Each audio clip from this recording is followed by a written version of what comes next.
What's good, YouTube? So today we are going to be making a simple picture frame. So I had some boards that with a bit of work would be perfect for this project. So I started with breaking down the boards into smaller pieces, just cleaning out the edges to make sure like they're all nice and square. My focus at this point is really just to get the boards in as square as I possibly can. They usually come in really rough shape when I get them up from the hardware.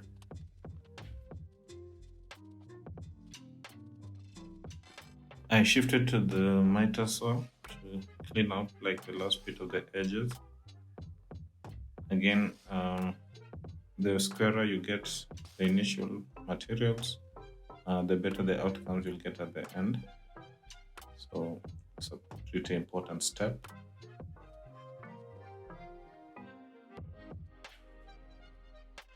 So I moved back to the table saw and broke down the pieces in half.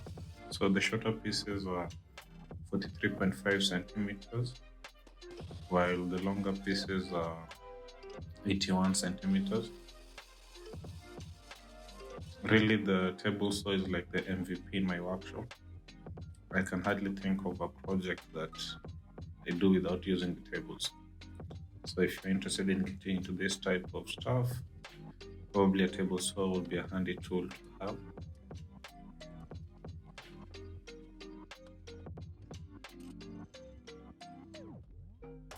Back to the miter saw.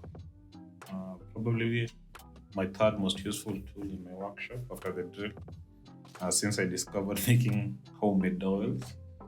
So here I made 45-degree miter cuts on all the pieces. The miter saw makes this whole process a breeze. And granted, you could do the same on the table saw, but hey, you build with what you have.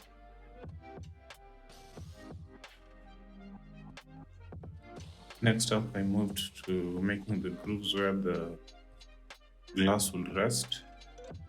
But in my case, I'll be using acrylic. And I think you can make these cuts using a router. But I still want to practice on the table saw, so yeah, I opted for working on the table saw. So you make this on the inner side for all 4 pieces of the frame.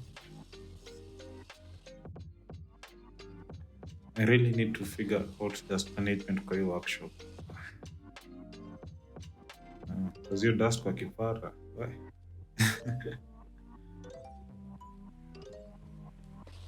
I slightly overshot the first cut, but that won't be too much of a problem due to on the inner side. The cuts got better as I got, I think, more takes at it. So you see, like the first 2 pieces weren't too great, but as I got to the longer pieces, I think I'd gotten the hang of it, and yeah, they're turning out a lot better. So that's essentially the creation of the inner grooves. So finally, I put the frame together using my famous homemade dowels and wood glue.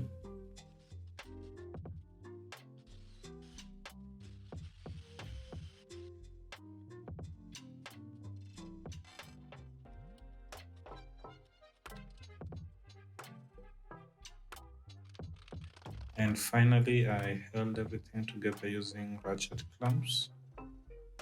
Stay tuned for part 2 to see how I finish out this build. Thanks for watching.